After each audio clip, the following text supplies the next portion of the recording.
Hello everyone and welcome to today's video. Today's video is going to be about how to log into eCitizen portal Kenya. For that, the first thing that you'll have to do is open up Google Chrome or a browser of your choice, and then in the search bar simply type in eCitizen Kenya login. That is eCitizen Kenya login, and then hit go or enter on your keyboard. Tap on the first link saying login Government of Kenya Services Simplified. It will then verify that you're not a bot. Here you'll have to enter your email ID or your ID number along with your password, and then you'll be able to sign in.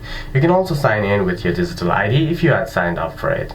Here you'll have to tap on click QR code and then scan the QR code with your phone, and then scan the QR code with your phone to log in. If you do not have a digital ID account, simply hit sign up, then tap on the